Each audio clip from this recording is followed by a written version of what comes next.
All right, you're asking for it, so here it is. Listen to this. I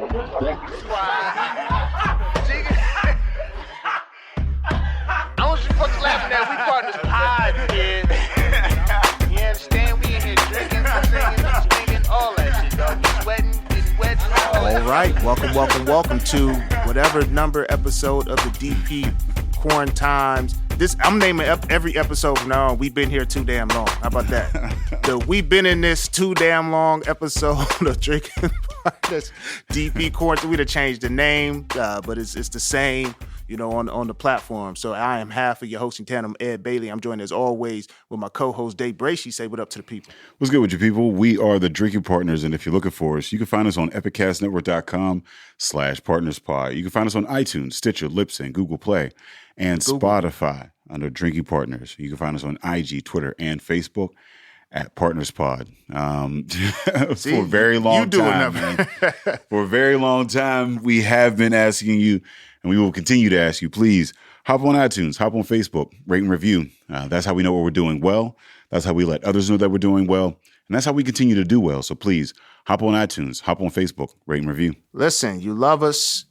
You used to see us out in public and tell us you love us. And we really do miss that because it's been too damn long. But we are pleading with you. We're begging you. We're asking you. At the click of a button, please tell the internet. Please tell the world. We all communicate virtually only now, right? So let us know how to communicate better with y'all. Let us know who you want to see, what you want to see, what you like from the cast, what you want to see moving forward, timestamp in your reviews or whatever. We'll talk about it, man, because we'll talk about it on the show. You know what I'm saying? And as always, I'm slipping on it because we ain't out and about, but I'm dead ass serious about this. In lieu of rates of review, we still accept shots of Hennessy, all right? And I think they just contracted with Amazon where you can ship Hennessy via Amazon. You get the little drone drop off. Yeah, you get a little drone drop. Henny drones?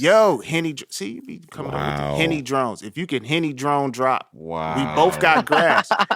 You need parts of that. We both have grass.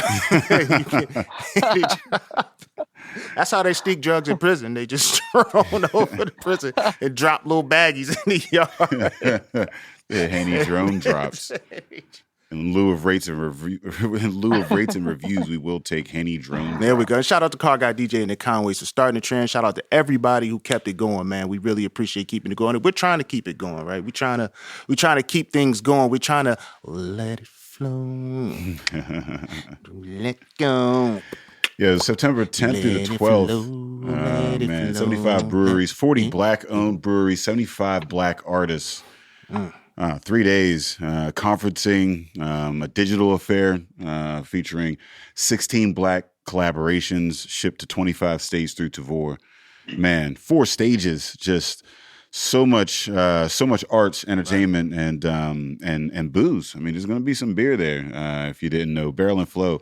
barrelandflow.com for tickets. And if you get them nowish, when this drop, probably got about a little bit left to get the early bird. Maybe.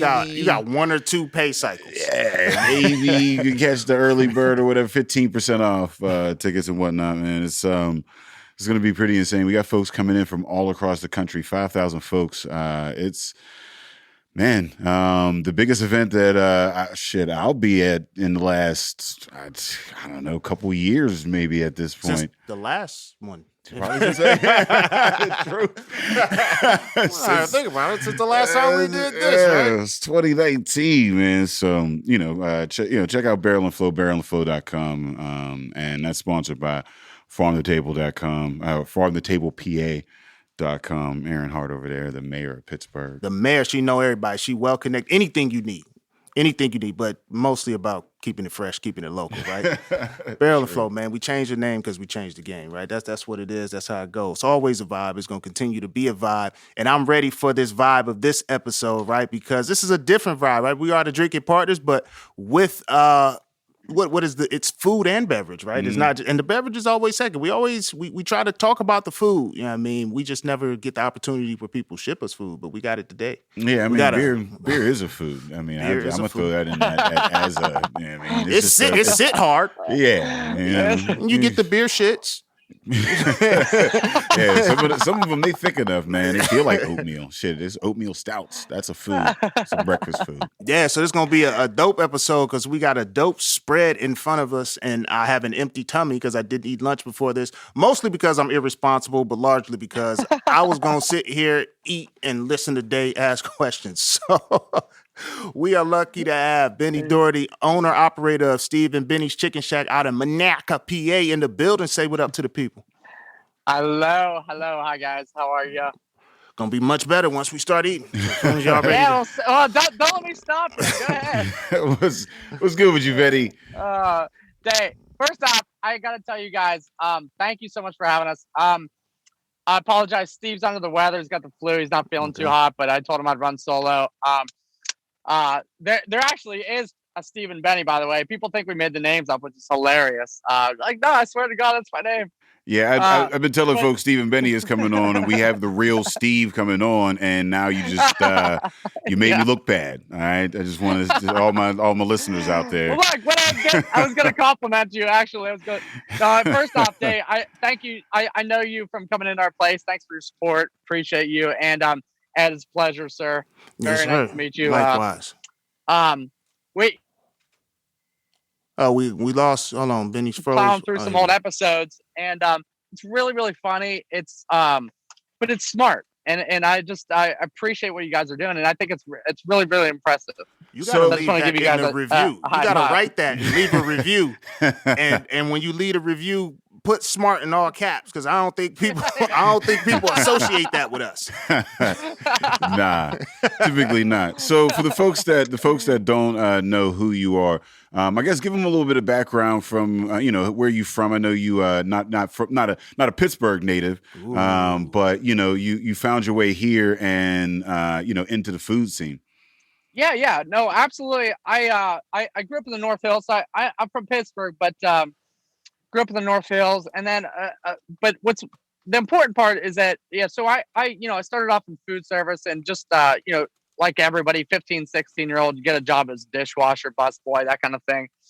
And just kind of grew on me. I ended up I really liked the business. And then I started getting into food, and I felt the creative part of me coming out. So I kind of felt like that was sort of, I had an uncle in the business that was an artist and a chef. And so, it kind of made sense to I was kind of naturally gravitated towards that.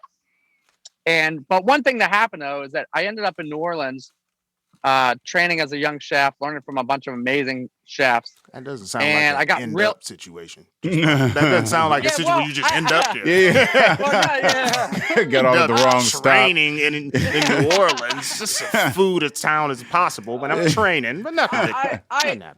Well, this was probably 90, 99, 2000 maybe. And, basically at the time, there was only a couple big food cities. There wasn't a whole lot of other big food cities. So it was like San Francisco, New Orleans, New York, maybe Chicago. And that was kind of it. There wasn't Austin. There wasn't Portland. There wasn't a lot, you know what I mean? So those were kind of like it. So I really wanted to get out and explore and learn. And I just picked New Orleans out of a hat. I just kind of picked it. And I fell in love with the food, the culture. Mm-hmm. I had some amazing teachers that were just really, really, they wanted to teach young chefs, and they wanted chefs to want to learn. And so it was a perfect environment for that. And I worked for the Brennan family, who, if anybody knows New Orleans and Louisiana, they own a bunch of restaurants, very iconic places. And so they're the ones that would come in and give you a hug every day. How's your family? How you doing? They really cared about you. And I think that just got a hold of me, and I sort of equated food and love together all of a sudden. So my mission became making food, and I when I make food, I want you to feel like I'm giving you a hug. So that's kind of where I got that from, and I just fell in love with the Southern culture. A kitchen hug. I guess I ain't mad at that. You can't. I never even had it spoken to me like that. Now I'm in love with. I'm just looking at styrofoam like, wow, I can't wait. A kitchen hug. That's sweet. So I mean, so you said you were down and you were learning how to cook in New Orleans. Around what time was this? Yeah, so that was the early 2000s, right before Katrina, and And even that short time that I was there, I was impacted very, very much. And I look back on that and I kind of didn't realize it because I always worked like 90 miles an hour and I just always go, go, go. But, I look back and reflect on that time and I'm like, man, that really had a big impact on me. And I learned a tremendous amount. I got a lot of passion from that. And that kind of like gave me direction. So when I came home, I ended up working a bunch of restaurants and eventually I was working for some really, really awesome people. But the thing was, I was frustrated. And I just knew that I wanted to do my own thing. So I bootstrapped it and worked my ass off. And I started my own food truck. I hadn't been in business before either. And that was a whole nother really, undertaking. Really difficult lesson. But that is a huge lesson, right? Like going from a passion to the actual business. Right. Oh my God. It was a huge learning curve. And let me tell you, so I bootstrapped it and I went to a bunch of food truck operators and said, hey, what do I do? What do I start? They helped me get going. So I started a truck called the Pittsburgh Po' Boy. And it was basically like making all my favorite Cajun New Orleans style. Like I was getting bread shipped up from Louisiana, making the real deal as best I could. And, but I didn't understand the business side. So I was getting a lot of love. And like as a chef and as an artist or anything that, a craft, like I'm sure comedians too, like you want, it's not even all about the money. It's about that getting appreciation for what your craft and what you do. So when you get that love, it's just like, that's all you needed. It's like a shot of adrenaline, man. But I realized after I was working 18 hours a day and my wife's like, where's the money? You're selling out every day. Where's the money? And I'm like, shit. So I had to learn the hard way to become a businessman too. So I kind of, I kind of had to learn to toe that line between businessman and having a great craft and being really good at what you do and providing the product I want. Yeah. So now I'm listening to your story and I'm thinking like, so you're not only are you new into business, right? But you're bringing that Southern style, I guess, to Pittsburgh. Yeah. And I'm interested, like, what's the difference? Because New Orleans is like one of my favorite cities. Wifey and I try to make it an annual trip. And there's a certain culture when you go into restaurants. Yes. Both the, the larger hoity-toity Jones, but even our favorite is, and she'll kill me because I can't remember it. It's just like a breakfast diner downtown.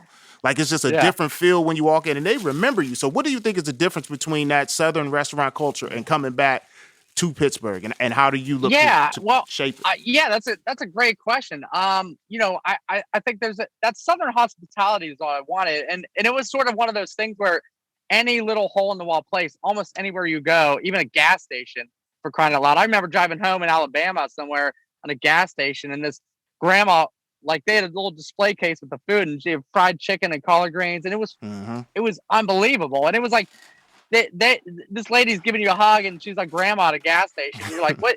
This is crazy. But I think there's just something about that. And so any little hole in the wall joint you can go to, you can have great food, great experience. Usually the owner's the chef or something like that. One or two people maybe. And there's also awesome, great music everywhere too. Any night of the week you go out.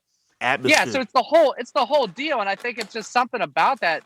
So I wanted to bring that home and I think a lot of people appreciate that, and especially, I live in Pittsburgh, so there's a lot of blue collar folks, hardworking guys that, they appreciate that. I think they don't get that enough. And so at our place, and I'll get to this in a minute, Stephen Benny's where that came from. But, one of the things that is really important to us is that we not only provide great food, but a great experience. And that just means we're not doing white tablecloth, fine dining. We're just, you come in and one of our regulars, like we got a lot of 3-4 times a week people coming in.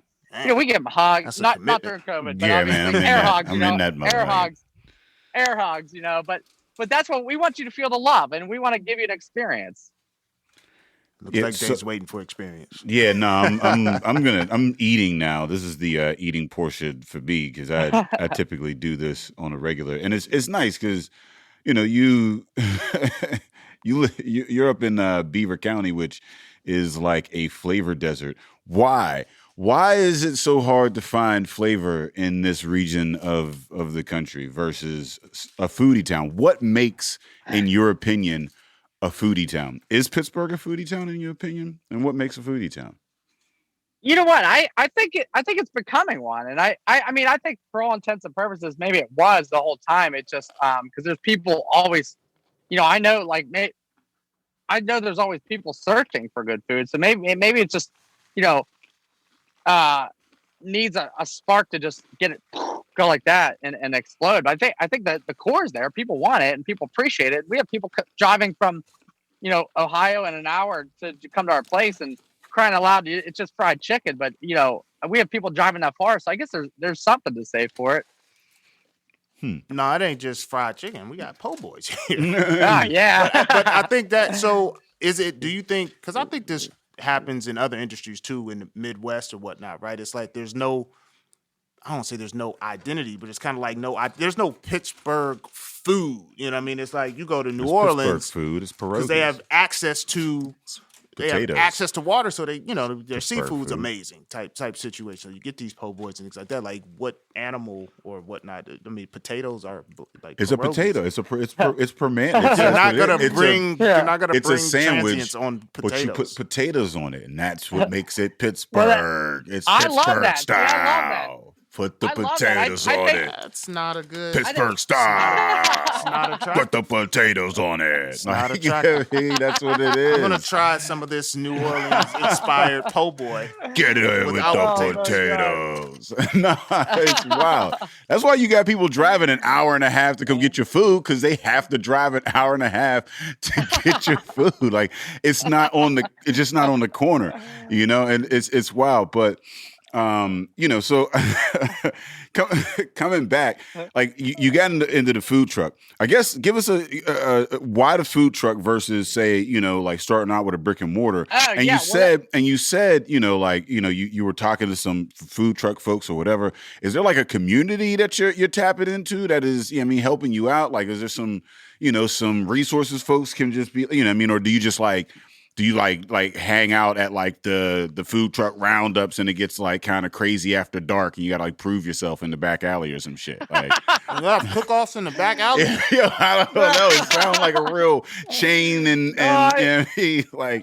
I love that. In fact, I think that's I'm gonna pitch that to them because that's a great prerequisite. Maybe we should have like some kind of street fight in the back, like who makes the best, who makes the best bacon wrapped deep fried hot dog or something. Just beat it, but like with real beaters in that motherfucker. No, I love it. No, there's absolutely a community, and it's a small enough city that everybody knows everybody, and most of the time everybody's willing to help everybody, and it's actually really awesome. And so, part of one of the reasons what happened with us is like, we got a lot of people now that approach us for asking about, and maybe I want to start a food truck, and so we're more than happy to help them because I got help along the way, and I feel, responsibility to give that back and help others, especially if I can take some of my hardships and help them save some money, save some blood, sweat, and tears and energy and stuff like that.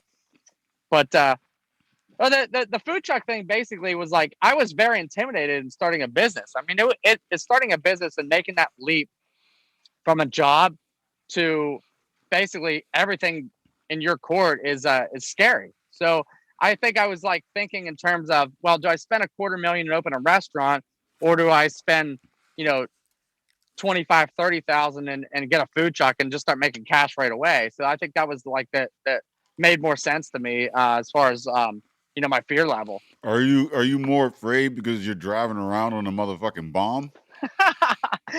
No, it was a fear of failure, to be honest. It was probably everyone's fear the first time they start a business. I think it's just that unknown. It's like, are people going to like my food? Are they going to want to pay the price?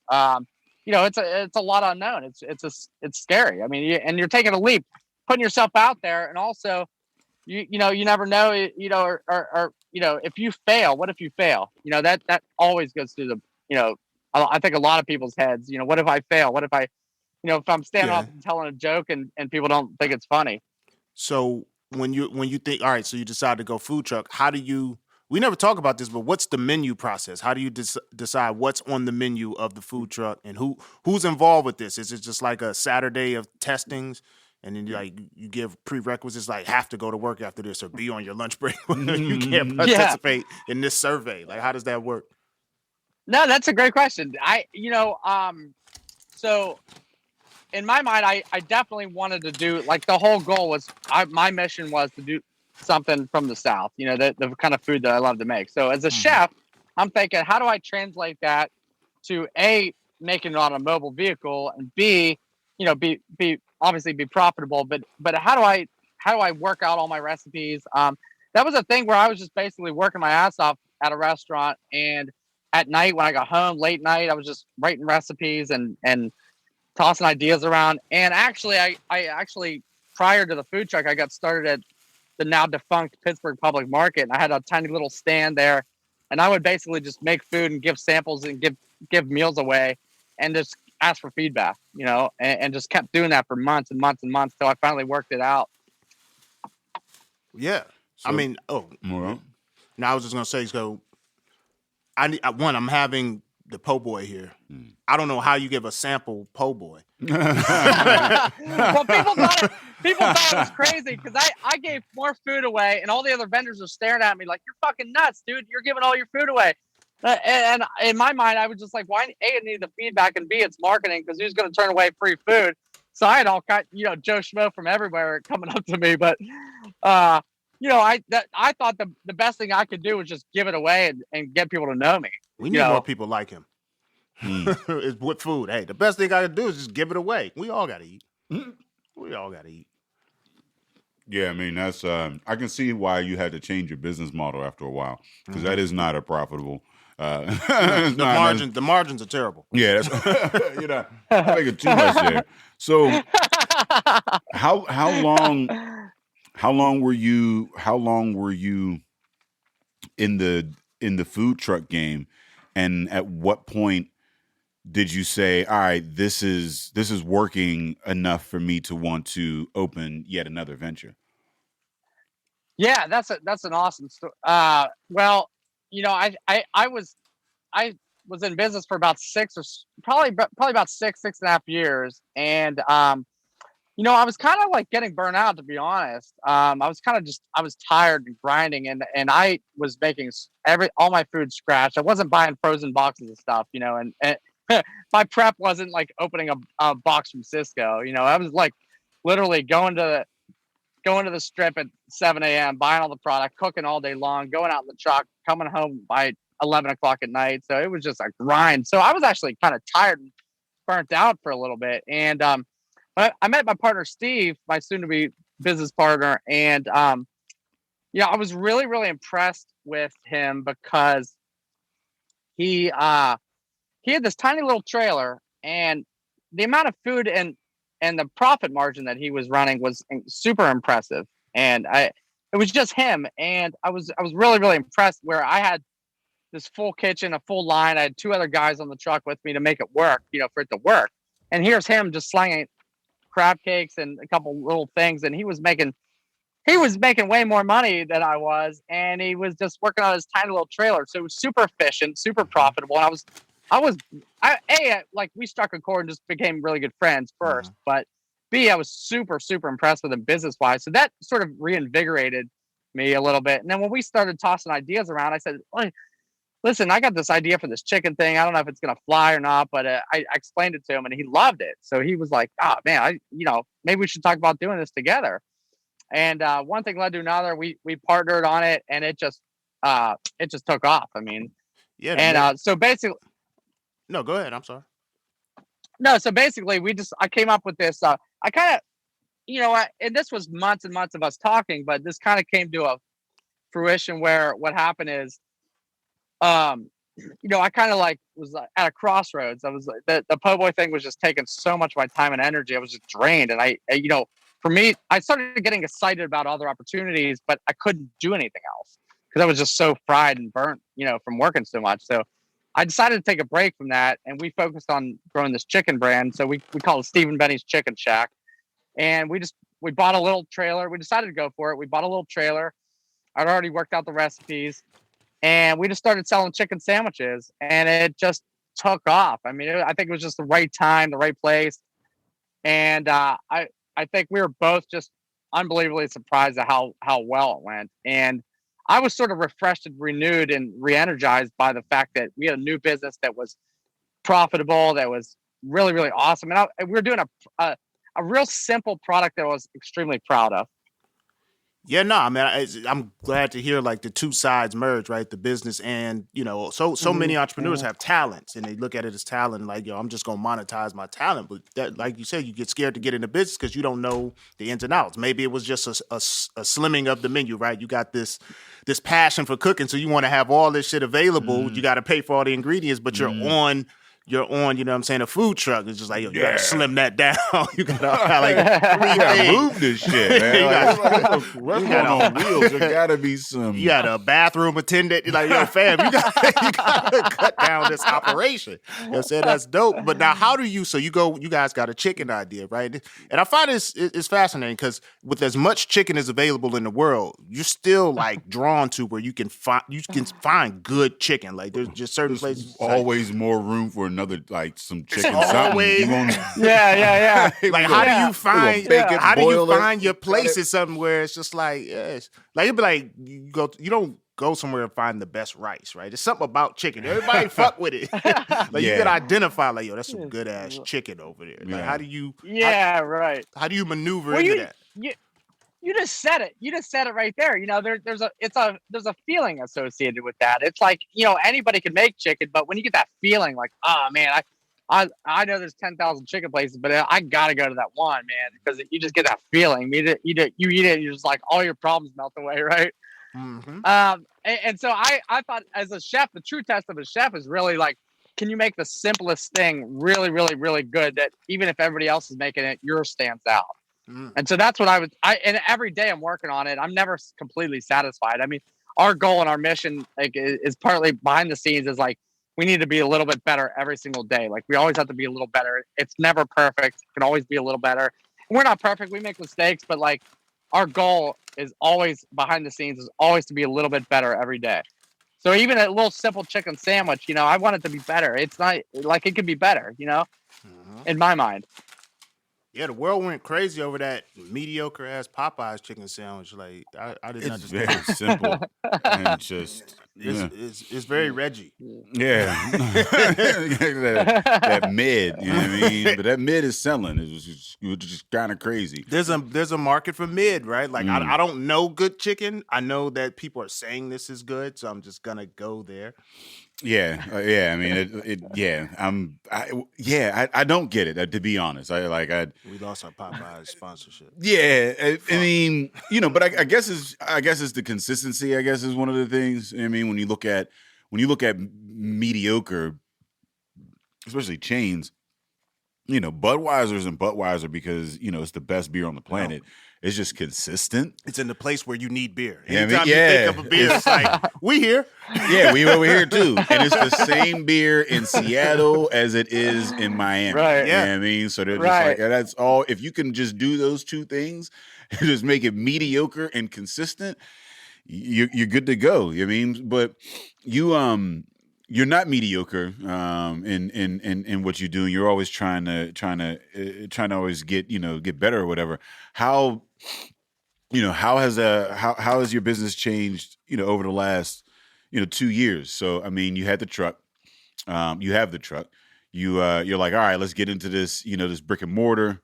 You're switching over. Not only are you now you're I guess how did you come about the location? I mean, that's because you go from Wheels to anywhere to now you just gotta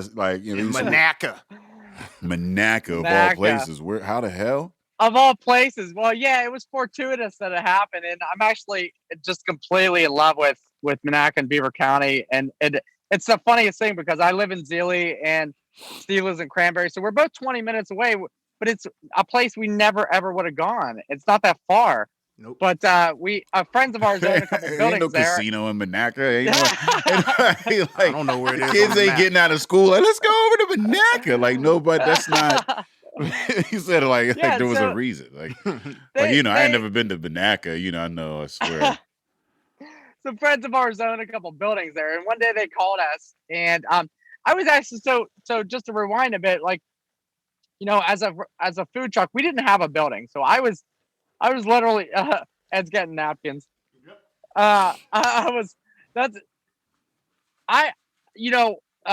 were bouncing around renting kitchen space from place to place and kept outgrowing each place, kind of getting a little frustrated, to be honest. And we needed our own building, and we were just kind of like busting at the seams. And so some friends of ours owned some buildings in Monaca, and they called us one day and said, "Hey, come check this place out." We kind of didn't think anything of it, and us building. Hold on, we losing you a little bit. Yeah, well, and we moved in, started fixing the place up. We lost you for a second there. Hear me? Okay. So long story short, we fell in love with this place. We fixed it up a little bit, and we just saw it as a good ground floor opportunity. I think those guys are connected to the borough, so they wanted to help start rehabbing and growing the neighborhood back up. And so it was a big building that could be totally ours, and we could do what we want. So we just started slowly working. We fixed up the kitchen. We started running our trucks out of there. And at some point, we just decided to do takeout. Kind of like when COVID started coming up, we said, well, we'll just do takeout. Maybe kind of see what happens as long as it pays the bills, right?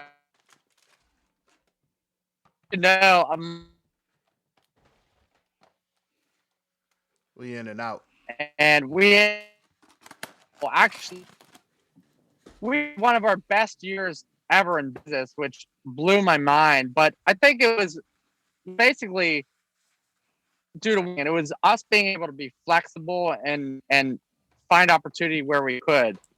And because we did that, we just worked really, really hard. We got through COVID, not only growing, but like growing exponentially out of it. And I think that, it's like really important for me to note that a lot of our friends and like people that I know in the industry were failing, just not failing, but just got crushed by COVID and couldn't survive it, or like barely surviving, struggling. And I feel terrible. My heart goes out to them. But at the same time, we've had the most amazing year. And so we see that as an opportunity to step up and start. We have these opportunities to start growing, possible a couple locations coming up. And that'll be the chance to start hiring people, bringing people back into the business. And so I think it's a real blessing and an honor for us to be able to shine a light, basically, and hopefully get some people employed and back to work again. So, you were saying, they want to bring Monaca back. You want to revitalize, and your business. You're putting your money into your hard-earned, your livelihood into this. What do you believe it takes? For you clearly believe in this area and the future there. And what do you believe it takes to kind of like bring community back? From, because this is Western PA, right? We're all old steel towns. kind of finding our way, right? Yeah. So what do you think Monaca is doing? Well. Well, I'll two things. One is I know that the borough is going to have a big uplift to the Main Street area where they got a bunch of federal and state grant money, and so they're going to be uplifting the Main Street, which is kind of where the heart of like where the older businesses were. So I'm hoping that A, that's going to help, but B, we have something in store, and I want to let you guys know first. This is going to be the first public thing that we're talking about. Exclusive. Yeah. This is going to be the first time that we announced this, but exclusives and chicken. Next. First off, how's everything? You guys have beers? Yo, what are you drinking, by the way? I'm drinking the Aquafina because I'm on a dry month. I fucking forgot about beer and started eating chicken. I don't even know and how. We had a po' boy. I can see how you forget about it momentarily. I had a po' boy. I had a fucking shrimp po' boy in Pittsburgh. I don't even know if that's a thing that's ever happened before. No, this is the first po' boy we're experiencing. But yeah, this is dry as shit. The podcast, not the food. The food is delicious, but we are sober as hell. No, Buzzy to the rescue. Cajun fire. Oh, Cajun fire. Nice. Makes sense. Cajun Thanks, fire, Buzz. straight out of New Thanks, Orleans. Buzzy. New Orleans. Shout out to John down there, man. Buzzy with the Perfect. save. I think that's going to go great with these Buzzy, sauces. man, give that guy. Listen. We got to get to the sauces. Buzzy, Buzzy is our savior. give that guy a raise. Hey, give that guy give Buzzy a raise. Buzzy's the dude, but he don't never want to get on the mic. Mm. We always try to give Buzzy an opportunity to speak. He knows more than both of us. So you do all these First off, you do all these sauces in house? Yeah. So we do everything scratch. I mean, look, as a chef, it would behoove me to not make everything. And even if we do a simple concept like chicken and sauces and shrimp and grits, I want to have my hands in everything. So, I want, because it's a part of me, and I want it to be a part of you. That's what she said. Lady Bullet, that's what she said. Wow. Listen, don't worry. I'm not going to be starting my career as a comedian anytime soon. Let me tell you that. That's the white people's pause. Mm-hmm. Yeah. Oh, shit. It is. I didn't even. Oh, my God. It's very Euro-am. Yo, that's the Euro pause. Mm-hmm. That's just Euro pause. Listen, I want to give a shout out to my buddies Zach at Union Brothers. This is Easy Street here. Ooh, shout out to Union Brothers out there killing the game right now. Listen, I live in Zilly, and so we have 3 amazing breweries all within a mile or two. We have Burgers, who I know you guys know, Neil and Fiore, Zach, and then the other Zach over at Shoe Brew. So we got a really nice triangle of awesome breweries up in our area. But back to y'all got a little mini trail going on over there, which is super dope. Food and beverage, and you do a really good job of. I mean, so I know that you got you got your in pretty well with the beer community through the trucks, right? There's a nice symbiotic relationship that happens there with the breweries and the food trucks, and you've carried that over to your restaurant now, right? Yeah. So what we did, and what I was getting to, our big release. We started on Fridays, as many as we could, having a local brewery from all of Pittsburgh and everywhere, come up and sell beers on Fridays. Just something cool, something different to, just one more thing to add to our repertoire of like just cool things, because we wanted to be a cool local spot. Because for the listeners, and I mean, I'm sure you probably are sick of me saying this, but there's no breweries in Beaver County that to go and just grab a good beer and take it back home. I got to drive up to Shoe Brew or Helicone. Right. It's about a 25-minute drive, right? So Dave, you set me up totally perfectly for this. So literally next door, we got the building next door to us. So right on Main Street in Monaca. Our restaurant, Stephen Benny's, literally next door, we're opening a brewery. And so Monaca and Beaver County is going to have their own brewery. Monaca Brewing Company. And it's simple. I mean, it was there for the taking, and we got a cool little logo being designed with the bridge on it and everything. So it's going to be super cool. But here's the best part about this. And you asked about what are we going to do about Beaver County and Monaca in particular, and bringing people there. Well, from the years I've taken our food trucks to all the breweries and picking their brains and seeing the way that people operate, where people come from all over the place to these breweries, that's what I want. I want us to be the arbiters. So I decided that we're going to be the ones that are going to bring the change. We're going to bring the ones that are bring the people to Beaver County, to Monaca. And we're going to do that by the brewery. I mean, obviously, people are going to come for the chicken, but the brewery is a huge right to come for the chicken.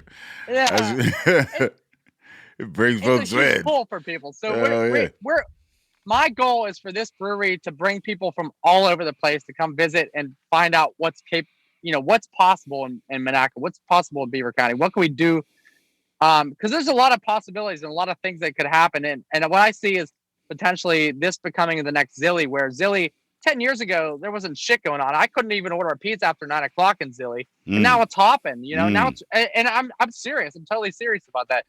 And so now it's hopping. And I envision this to be the same exact place where Zilly was 10 years ago. Yeah, I mean, we're going to end up. Zilly, you could walk around in Zilly with your open containers and whatnot. You could just take a beer. You could just walk out the bar and just make a left. Yeah. and just have a nice little, on the streets, which is crazy. That's some British shit right there. Like that's some. But I mean, ultimately, that's where we should get to. I mean, live life.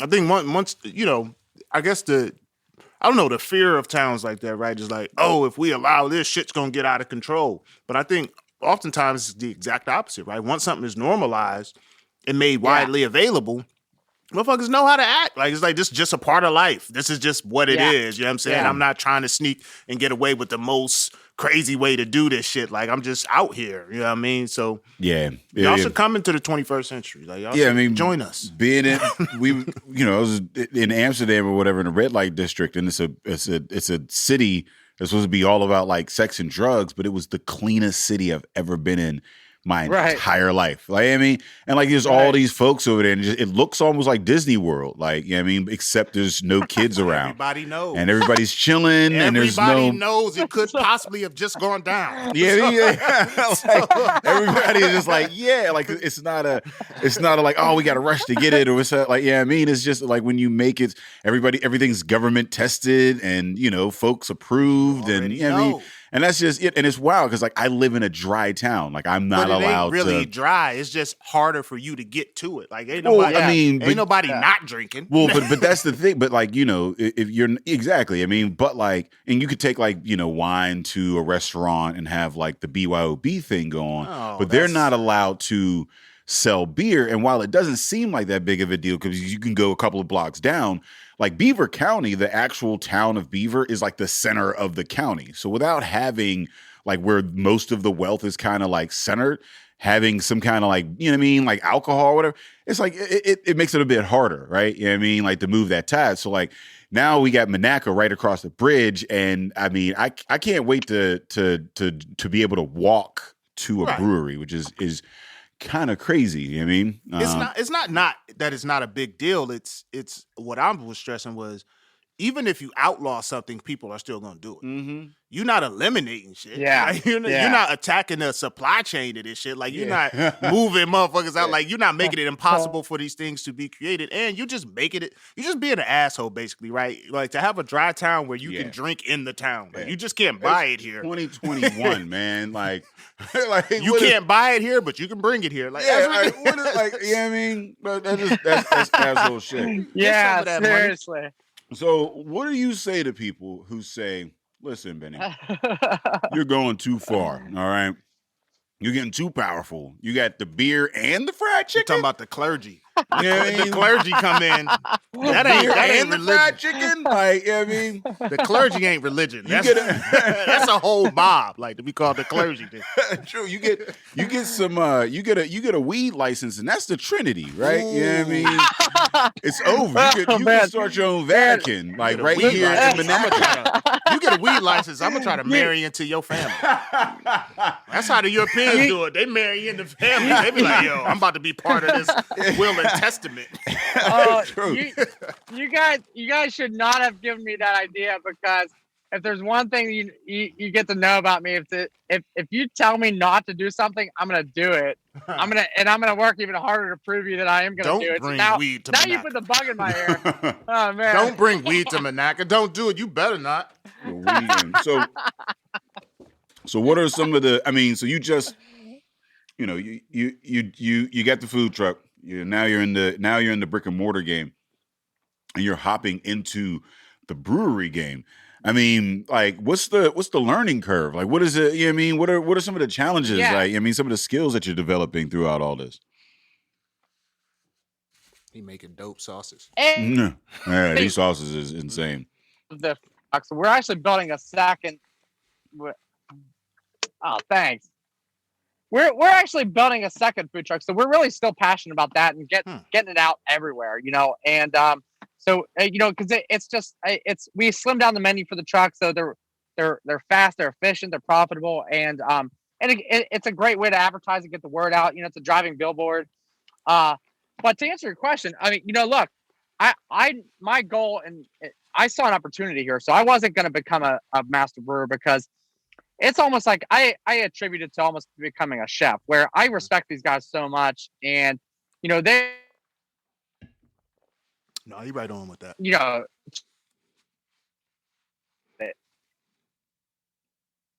Hold on, we lost you a little bit. do that. So I just saw an opportunity there. So we're talking to some people that we're going to bring on to help us at that end. I just wanted to be the arbiter of bringing that in.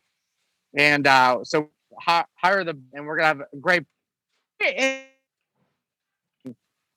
The pro going to make, I have great respect for, Grist House and Strange Roots and all these other awesome breweries that do experimental things and Hitchhiker and, but where we are, we're going to serve the community where we are. And so we're making very, very simple, straightforward beers for the working man. That's what I like to call it, where it's just like we're going to have like a staple lager, a Pilsner, just easy drinking, straightforward ones. We're not putting, no offense to any of those guys, but we're not putting Snickers bars or cupcakes or shit in it. It's going to be really good, simple working man beer. And that's it. And just straightforward. And so, that because we're trying to serve the folks around us where we are. You got to know your clientele. Yeah, no, that's it's important. That's it's definitely important to know who the hell you're serving, and right? Your strengths, right? Like no need to have a full service restaurant and try to be the best creator of beers. Like, damn, bro. Yeah. You can't be doing too much. Yeah, I mean, there's nothing like, man, this motherfucker, he doing too much. Yeah, I mean, right. So right, I mean, right. so what like, are I'm gonna stick to frying chicken. That's it. And I'm gonna let the beer guys do their thing. We're gonna bring in the best. But I mean, you're right. You're absolutely right. You can't be great at everything. I mean, just be great at one or two things, and that's it. So what are some of the differences between a food truck and a brick and mortar, and then a restaurant and a brewery? Yeah, well, the brewery is a whole new undertaking, so I'm not even sure about that. But the restaurant thing and the food truck thing is, we're used to us as owners being out in the truck every day and meeting everybody and talking to every single customer. And then so we go from that to all of a sudden we've got two trucks and a restaurant. Then all of a sudden, we need bodies, we need staff. So I think, the toughest part for me in this business is cooking food's the easy part. For me, the toughest part is managing people. So it's attracting the right people to work with us. That we want to bring people in that are excited about what we're doing and want to be a part of it. Like you met our chef Sean. Like he's the man. He's almost like a member of our family, and we love him just as much as he's not just an employee. I mean, he's a really good friend and like a member of our family. So like that's I think that's like what we strive to have, like a really tight little community of employees where they're a part of it and not just a body there. And so I think that's the toughest part really, is managing that part, and having people in place that are believe enough in what you do to so I can go home and play with my crazy kids and know that they're taking care of business down there. Managing people is the wackest job in the world. Fucking We're all fucking adults. Because here's the problem with being a manager. Here's the problem with being a manager, right?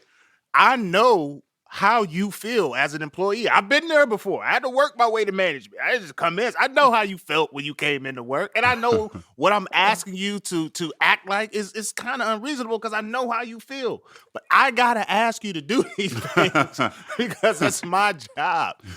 But I think with small business, and why small businesses are so great, is there is a track to upper management / partnership or whatever, right? You can see it. There's a defined, like, you can see the owners, you meet the owners, you can be more invested in kind of the atmosphere that you try to create, in the restaurant and whatnot. Like, your employees are like, yo, there's a real path here to something, even if it's just to learning how to run this. And you lose that with large businesses because while they say, here's the HR track, here's all of that, I don't have no access to this shit. Like, it ain't but, you know what I'm saying? Like, it ain't but so many regional leader positions open, and this motherfucker is only 40, so he gonna be here for a while. So where's my path? You know what I mean? So, and I always applaud you all for cultivating that, because a large part of restaurants is that turnover. So when you can't keep employees and you don't have dedicated employees, and that experience changes every time I come to the spot.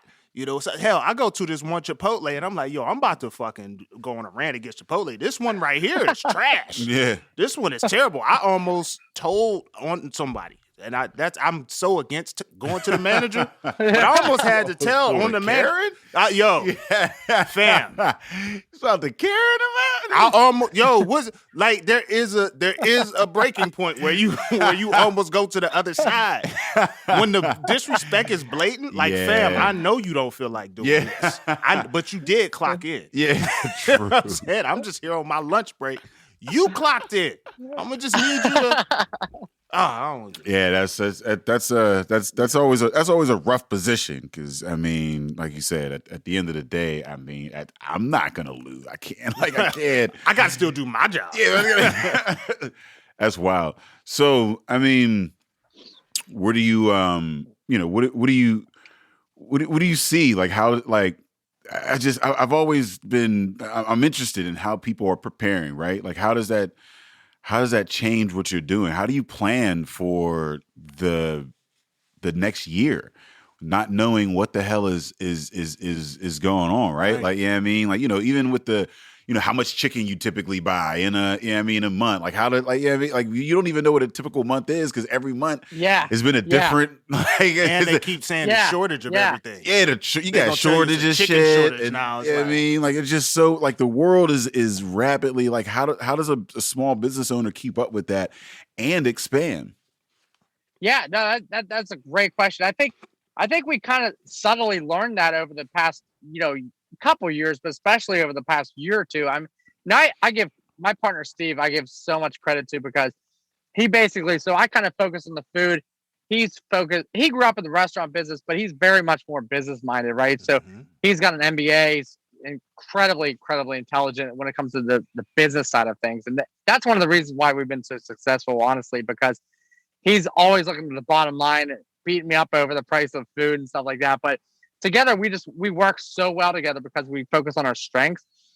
And I think that, small business owners, it's so incredible because they make up a huge part of the economy. But yet a lot of small business owners where I was the first 5-6 years where I was just blinders on, solely focused on like just making food, not thinking about the other part of the business. And Steve really got me focused on that part. And so what we learned, the most important thing that we learned was to be flexible. And it was very easy to be flexible in the food trucks because we could just pivot and turn. Because I'll be honest, like the first March, I think, beginning of COVID last year, our entire schedule for the year disappeared overnight. So we're like, oh, what are we going to do? And, we were under the guidelines of PA, we were allowed to be in business and operating, but we had to, basically just packaging to go, masks, gloves, the whole thing. So we're like, well, okay, first we're allowed to be open and working. So what do we do? Well, people have to eat. So we got to find a way to make them eat, So we started going to neighborhoods and then this thing kind of took off and where we'd poke in like a cul-de-sac and they'd schedule us for the night. So we'd be there in a neighborhood from, 5 to 7 and we'd feed everybody dinner and they loved it. So it took off. And so I think you have to get that mindset of adapting and being flexible. And I think that's the most important part. And if you can't, you got to find a way to be flexible. And I think that's the biggest stumbling block for small business owners is that they're just so focused on the day to day and the dollar that they miss kind of the bigger picture and look, they kind of miss opportunities where like, depending on the industry, obviously, but it's something like us where we're flexible and we're just feeding people. That, there's opportunities everywhere. We just got to be flexible and willing to humble ourselves and change gears and go find it. So, I give Steve so much credit because he helped us with that and with scheduling and with just making sure we stayed profitable because the price of chicken went up almost $1, which is a pound, which is crazy. And so, we had to manage that and like, because that's our bread and butter, we can't argue with the price and we didn't want to raise prices either. We want to make it still affordable for everybody. So, I think the biggest thing we took away was just always, and you're right, the schedule's nuts. It's fucking insane every single day. It changes it drives my wife crazy, but it's the business we're in. And so you have to run with it the way it is and just roll with the punches, So I think the biggest takeaway is just being flexible and willing to like, if we got to work at 2 a.m., we deliver something to the movie set or deliver something here. That's what we do. So, we don't turn anything down. We just keep going, hustling. Yeah, no, I think you have the advantage of having that food truck background. That adaptability is kind of ingrained in that industry anyway, because depending on what event you're going to or whatever, you might have to change the menu, might have to change the expectations. So you might have to change your oil. Like, I mean, you might have to change your oil. your chicken grease and your fucking your 10W. You know what I mean? So I do have to ask. I do got to ask, right? Yeah.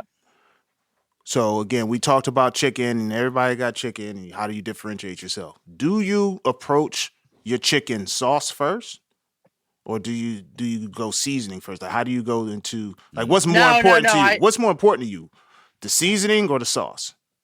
No, definitely the chicken. The chicken as is, for sure. There's no doubt about it. I mean, the sauce is an accompaniment as far as I'm concerned. But I almost see them as equal. But for the most part, I would definitely say it probably leans a little more towards the chicken, just because that's the thing.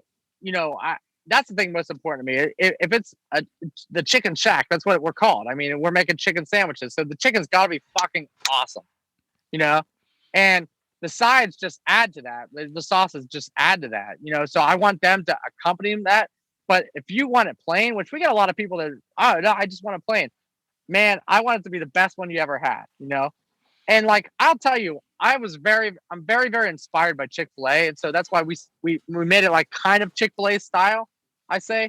I don't want to copy them. I want it to be our own, but I'm sort of just inspired by their business model and the way they operate. And I want it to be consistent that way too. But I want that to be the star of the show. Yeah, I want to go to a Chick-fil-A orientation. That's a different employee orientation, because how they get the buy-in from I'm it is. Why are y'all so dedicated to the service? It is. Here? I mean, I'll tell you what. I went to a friend of mine wedding a couple of years ago in North Carolina. They catered the wedding with Chick-fil-A. No. Damn, the service ain't that good.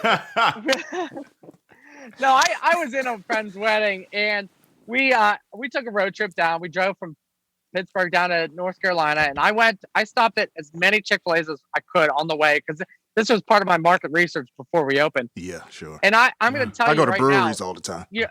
I can't argue with that. I do too. Yeah, I was so impressed by the staff, and I'm not going to get into the politic thing. That's a whole other thing. I don't care how you feel about that, but the point is, the service. You walk in, and every single store from Pittsburgh to North Carolina was the same, was consistent. They were super friendly.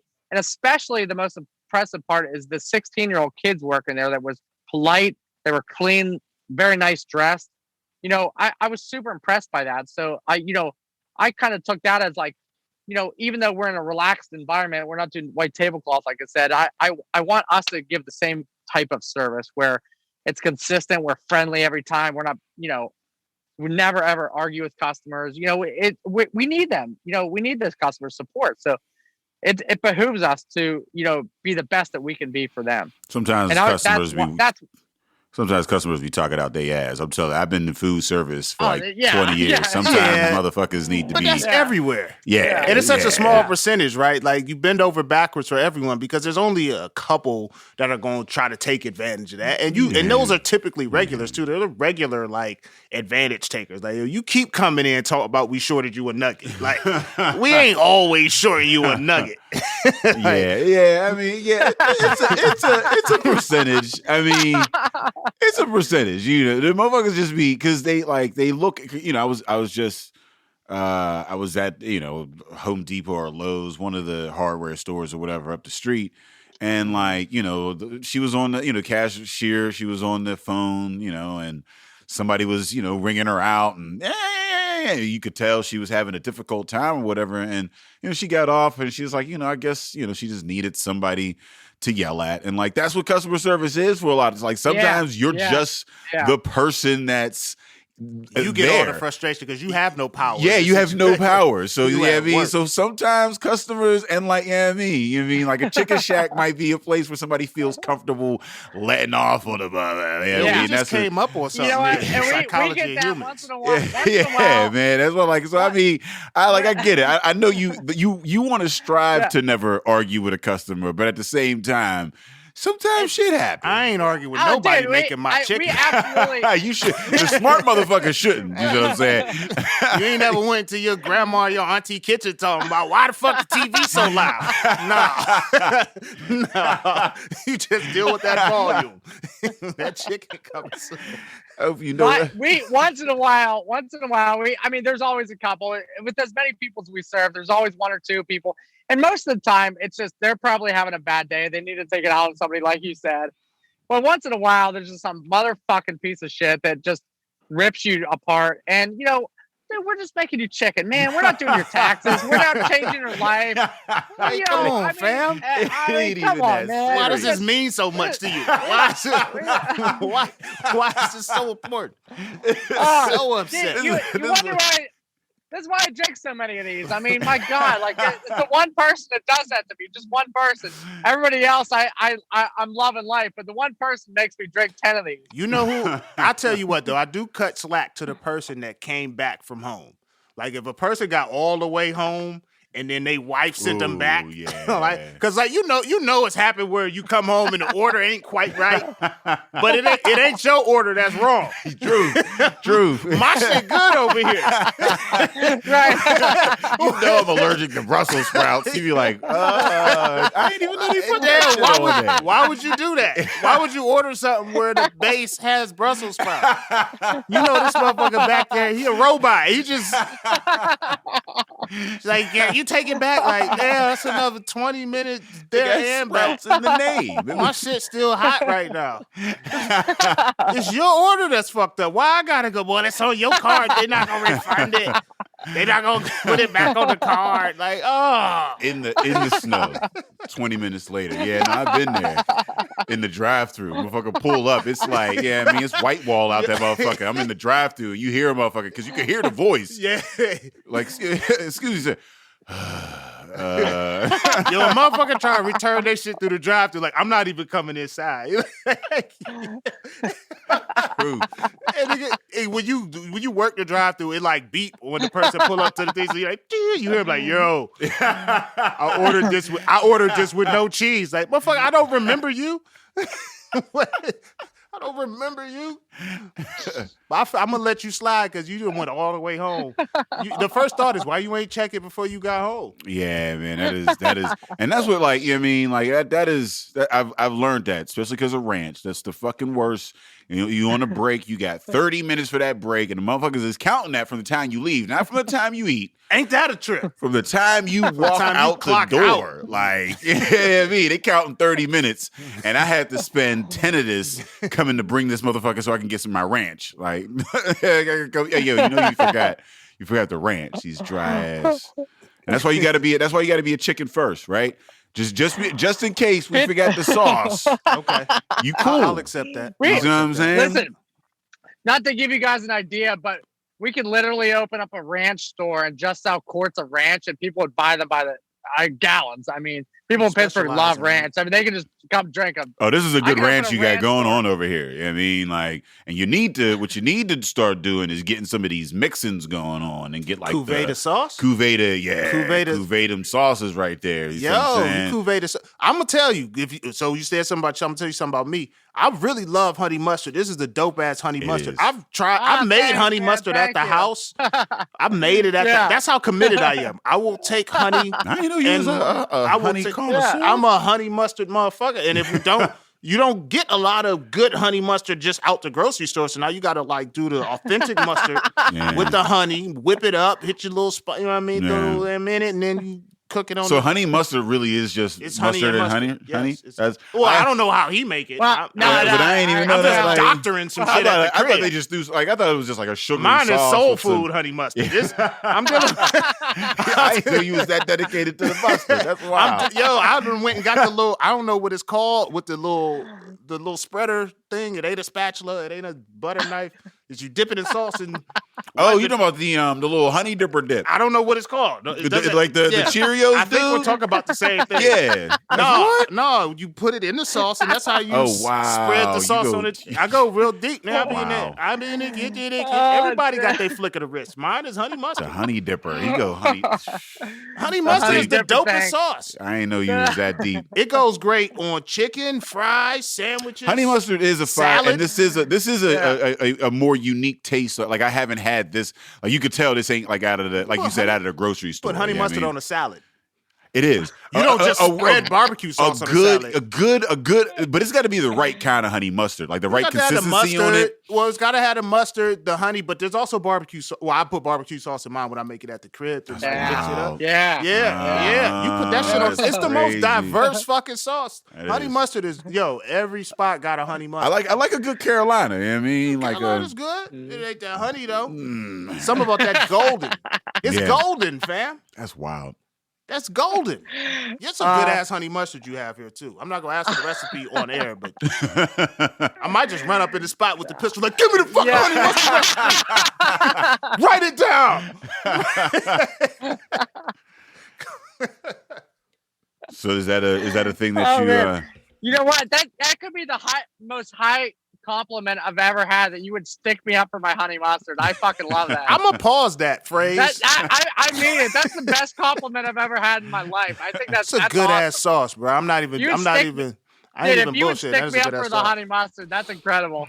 It's good fucking sauce. People don't be focusing on the honey mustard. Yeah, no, it can't be too yellow. That's the thing. It be too yellow some places. Like it's too much mustard. Yeah. It's Sometimes a good. It's like there's something fake in it. Yeah. Yeah, that's what I was gonna say. Like sometimes So, it's like it just tastes like corn syrup. You know what I mean? It don't taste like honey. You know what I mean? Or much mustard, really. They ain't true to that shit. And real honey. I want honey from a pregnant bee.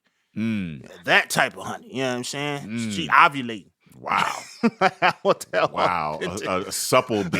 It's like when something when the color a fertile. when the You color young fertile bee.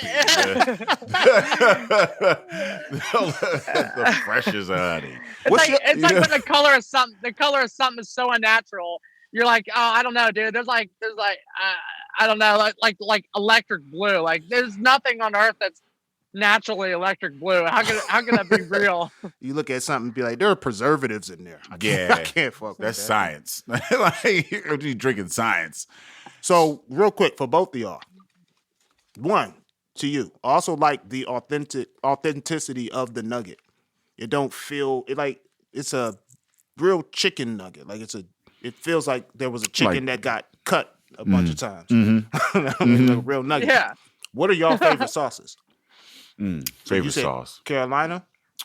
Oh, favorite sauce, man. I mean, it's a nice spicy ranch, man. Like, you know what I mean, done well, like sriracha, like some kind of, but some spicy ranch is really, I mean, I'm basic when it comes to sauce, so to be honest. Yeah. Oh, you a basic bitch. Basic when it goes. You can give me something spicy ranch and you win me over. We keep saying it. There's something about those staples. If you can land it, land it well. Yeah, you can fuck up ranch. I mean, ranch ain't a given, right? I mean, I've been to some places and the motherfucker will throw some heavy dill in that, right?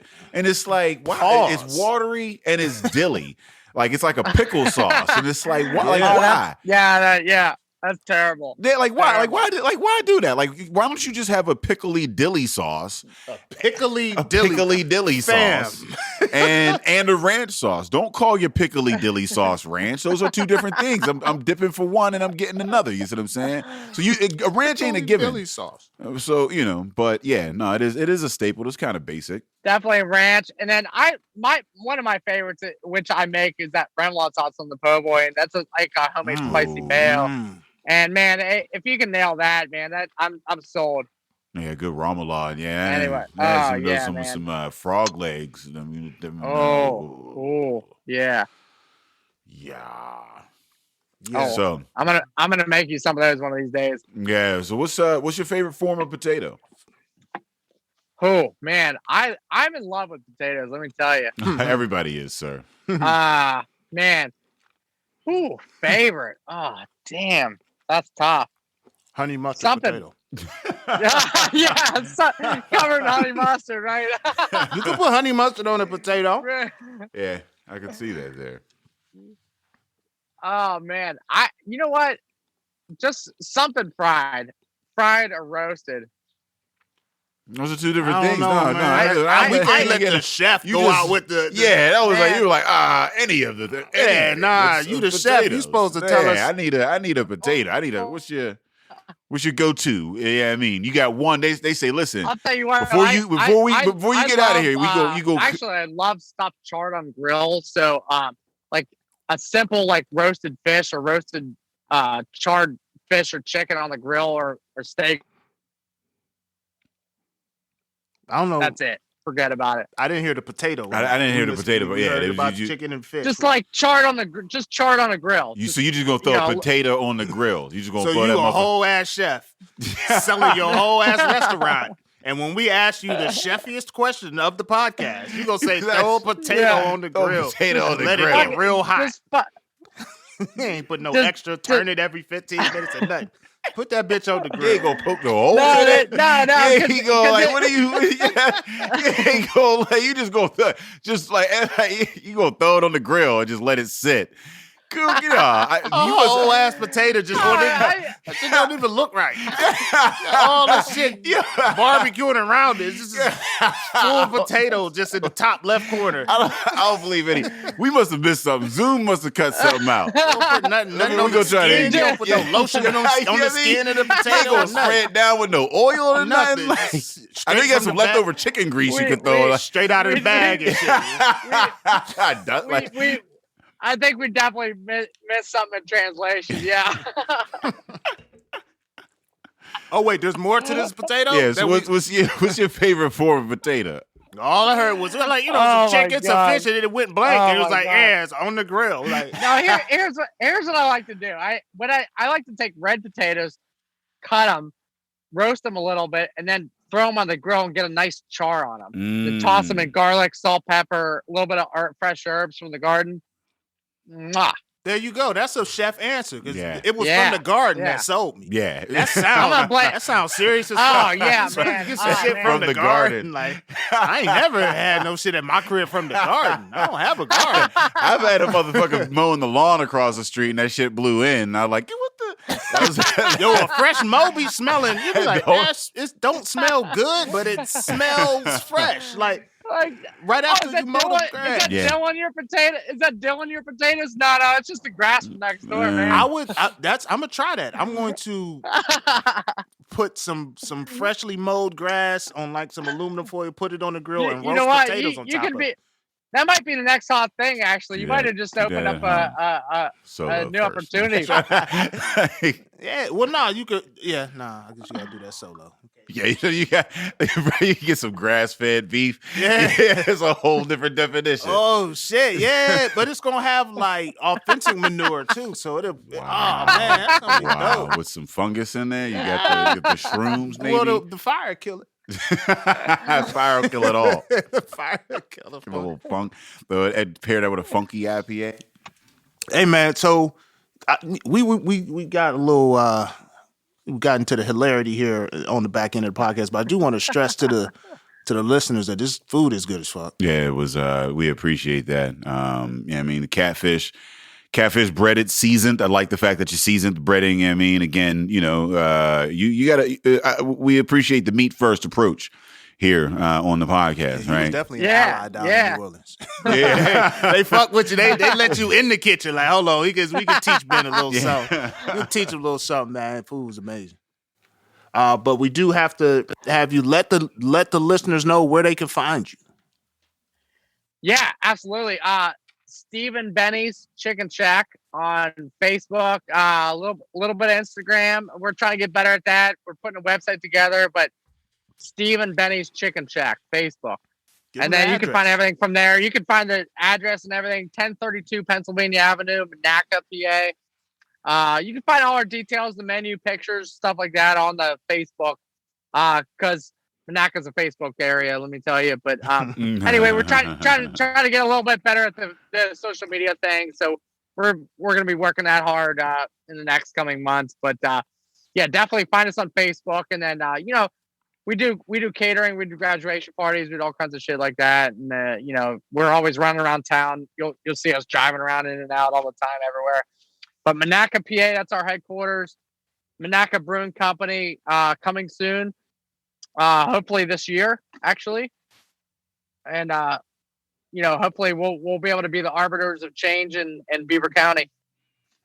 They let the people know where they can find us if we're not in a food company. Man, if you're looking for us, you can find us on epicastnetwork.com/partnerspod. You can find us on iTunes, Stitcher, Libsyn, Google Play, and Spotify under Drinking Partners. And you can find us on IG, Twitter, and Facebook at PartnersPod. Hey, listen, in these Quarentimes, we've all found comfort in food. And that's what we did on this episode. So sorry for all of the eating. That's awesome, guys. There's a lot of chewing in you. Hey. And first of all, Ed, thank you guys very, very much. I appreciate that. Ed, that was very wrap it up, man. That to us is like the most important thing. To where I know a lot of people are struggling the past year and a half, and it was a lot of tough times for people. And if we can bring just a smile to somebody's face, like even if it's just a moment in time when they're eating something, that's what we're trying to do. And so hopefully we can just be a little shining light in this time of darkness, and hopefully we're all moving out of it soon anyway. But that's what we do, man. I appreciate you guys having us, man. Thank you very much. No, we appreciate you coming through. We appreciate, you know, everything you're doing with your restaurant.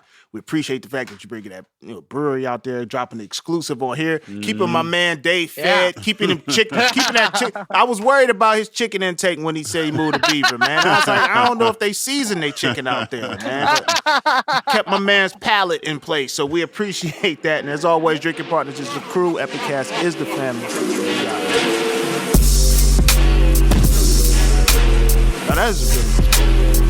Yeah, no, that wasn't good. Oh, thanks, guys. That's actually the first time having it. I usually get the natural hot. Yeah. That's my staple, but I'm actually gonna have to start getting some of this. It's something about that, bro. I don't even know when I really started getting into honey mustard because I ain't understand it. I at first when I was young, I'm like, honey mustard. Listen, since we're up here, I'm gonna give you guys a secret here. Since we're up here, listen, this is a restaurant secret. You can't divulge this anywhere, okay? But, Epicast.